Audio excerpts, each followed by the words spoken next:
بسم اللہ الرحمن الرحیم۔ روزوں میں انجیکشن چاہے رگوں میں لیا جائے، چاہے مسلز میں لیا جائے، اور چاہے وہ طاقت کا ہو یا غذائیت کا ہو، کسی بھی قسم کے انجیکشن سے روزہ نہیں ٹوٹتا۔ اسی طرح کسی بھی قسم کے گلوکوز چڑھانے سے روزہ نہیں ٹوٹتا، بھلے وہ کتنے سی ہو۔ تو کسی بھی طرح کے ڈرپ سے روزہ نہیں ٹوٹتا۔ جو لوگ شعبہ میڈیکل سے تعلق رکھتے ہیں ان کے ذہن میں ایک سوال کھڑا ہو جاتا ہے کہ اگر یہ گلوکوز آپ کے لیے غذائیت کا کام دے رہا ہے، اگر یہ آپ کے لیے جسم کے اندر جو پانی کی کمی تھی اس کو پورا کر پا رہا ہے، تو پھر آپ کا روزہ کیوں نہیں ٹوٹتا؟ جبکہ عام تعریف روزے کی یہی ہے کہ روزہ کھانے پینے سے رکنے کا نام ہے، غذا لینے سے رکنے کا نام۔ تو یہاں تو آپ کھانا پینا آپ کا ہو رہا ہے، یہ چیزیں آپ کے کھانے پینے کا کام دے رہی ہے، پھر روزہ کیوں نہیں ٹوٹتا؟ تو اس کو سمجھنے کے لیے ضروری ہے آپ توجہ دیں۔ دو چیزیں ہیں، ایک ہے کسی چیز کا غذا بننا، اور ایک ہے کسی چیز کا غذا بننے کے ساتھ ساتھ عمومی طور عادتاً جو غذا کی انسانی جسم کو عادت ہوتی ہے، اس انسانی جسم کی اس خواہش کو بھی پورا کر پانا، یہ دو الگ الگ چیزیں ہیں۔ غذا بننا اور پھر غذا کی خواہش کا پورا ہونا، غذا کے جو تقاضے ہیں جسم کے اندر ان تقاضوں کا پورا ہونا، یہ دو الگ الگ چیزیں ہیں۔ میں مثال سے سمجھا دوں، ایک شخص کو پیاس لگی ہے پانی کی، اب یہ پانی کی جگہ اگر اس کو کوئی بھی سیال مادہ لیکوڈ چیز دے دی جائے، جوس اس کو دے دیا جائے 5 لیٹر، دودھ اس کو دے دیا جائے 5 لیٹر، تو جسم کے اندر جو پانی کی کمی تھی وہ تو ضرور پوری ہوگی، لیکن کیا پانی کی جو پیاس تھی، جو خواہش تھی، وہ پوری ہوگی؟ قطعاً نہیں۔ اسی طرح ایک شخص چاول کھانے کا عادی ہے، اس کو چاول کی جگہ اگر آپ روٹیاں دے دیں، 10 دے دیں، شکم سیری ہوگی ان روٹیوں سے، غذائیت بھی ملے گی، تقویت بھی ہوگی، لیکن اس کے باوجود کیا وہ اپنے وہ کھانے کی جو خواہش تھی پوری ہوگی اس کی؟ قطعاً نہیں۔ بلکہ کشمیر میں جو کھانے کا جو طریقہ ہے کہ چاول الگ سالن الگ، ان لوگوں کو اگر مکسڈ کھانا دیا جائے، بریانی ٹائپ کا، تہری ٹائپ کا، جو باہر والے عامةً کھاتے ہیں،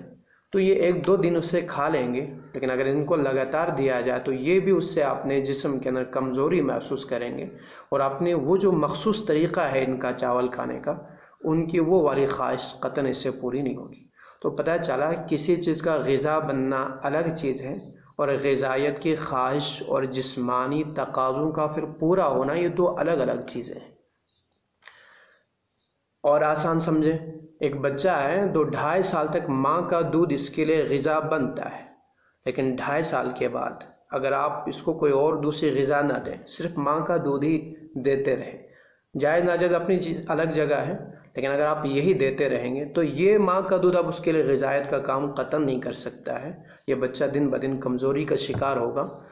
حالانکہ دودھ وہی، ماں وہی، بچہ وہی، تو اس کے باوجود بدل گیا معاملہ۔ تو یہ رب کا نظام ہی انسانی جسم کے اندر، اور قدرتی تو رب نے جن چیزوں کو غذا کے طور پہ پیدا کیا ہوا ہے، یہ ان کے اندر رب کی جو حکمتیں، جو مصلحتیں، جو ضرورتیں رب نے ان سے پورا کرنی ہے،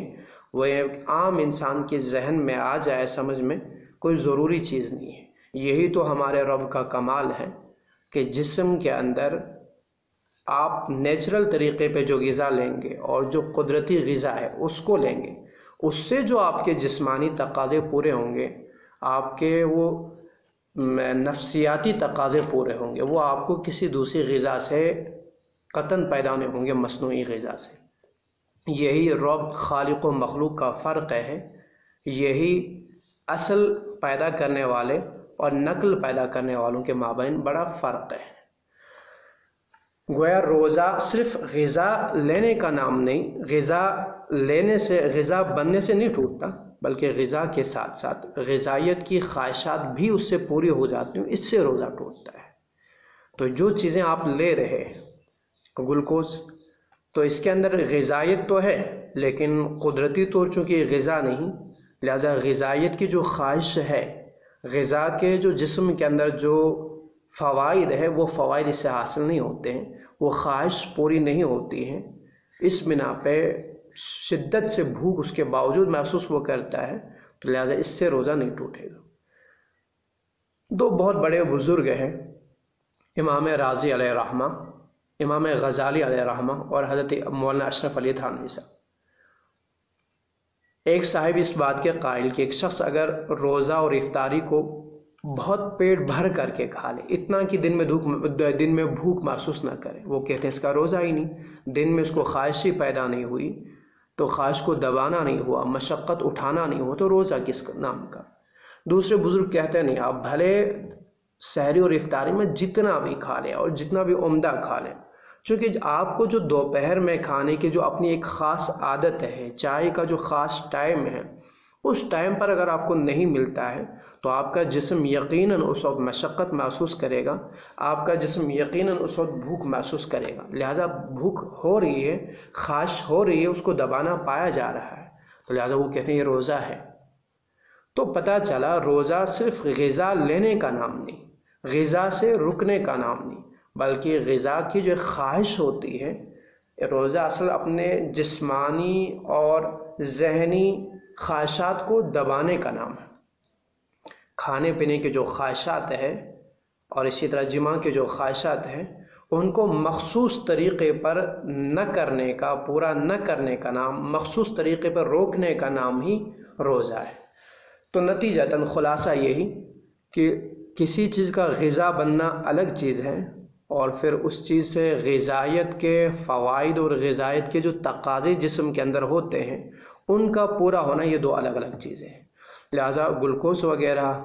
طاقت کے انجیکشن وغیرہ آپ کے لیے تقویت تو دے دیتے ہیں، لیکن غذائیت کے جو تقاضے ہیں وہ پورا نہیں کر پاتے ہیں۔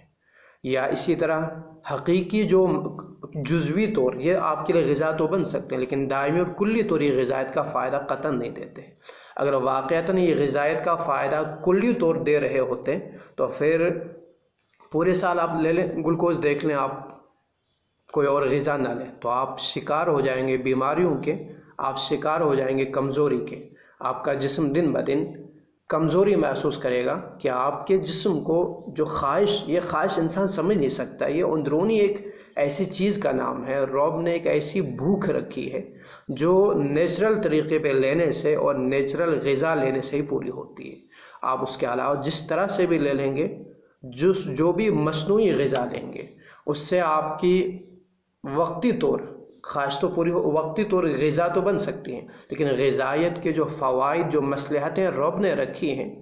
وہ اس سے پوری نہیں ہونے والی ہیں۔ مثال کے طور آپ سمجھ جائیں، ہم لوگ نہاتے ہیں، نہانے میں ہمارے مسلز سے پانی ہمارے جسم میں اندر جاتا ہے،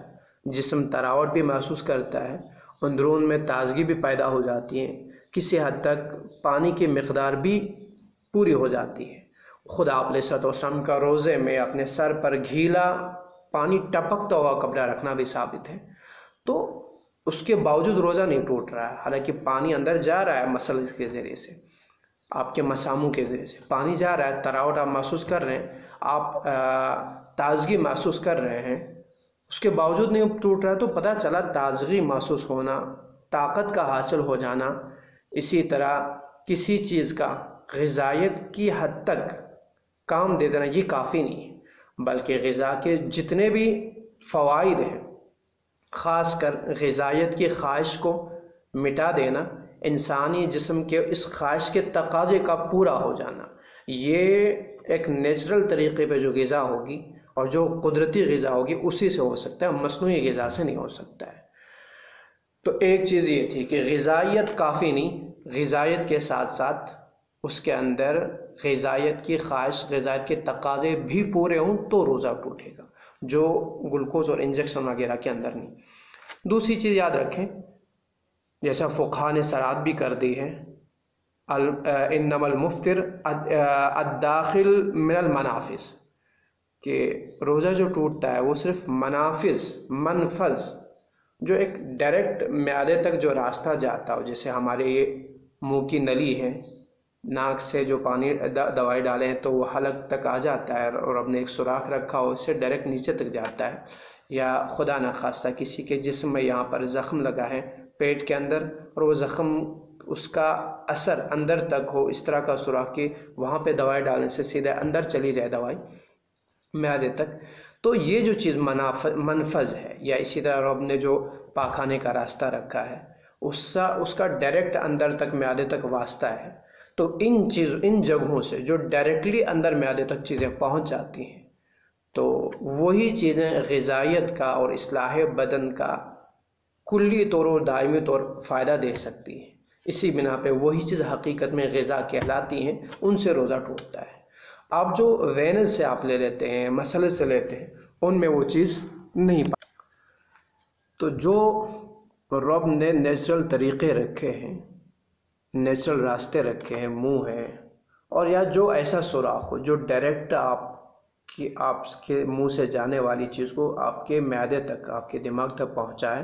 بس صرف اسی سے روزہ ٹوٹتا ہے۔ تو جو چیزیں مسئلے سے لی جائیں، وینز سے لی جائے، ان سے روزہ نہیں ٹوٹتا، کہ وہ ڈائریکٹلی وہاں نہیں پہنچتے ہیں، وہ واسطوں در واسطہ پہنچتے، تو جس سے کسی حد تک غذائیت تو پوری ہو سکتی ہے لیکن کلی طور نہیں، صرف جزوی طور ہو سکتی ہے، اور غذائیت کی جو خواہش ہے وہ قطعاً پوری نہیں ہو سکتی ہیں، جسم کے اندر غذا کے جو تقاضے ہیں وہ قطعاً پورے نہیں ہو سکتے ہیں، لہذا مشقت اور خواہشات پھر بھی باقی رہیں گے، اس بنا پہ آپ کا وہ روزہ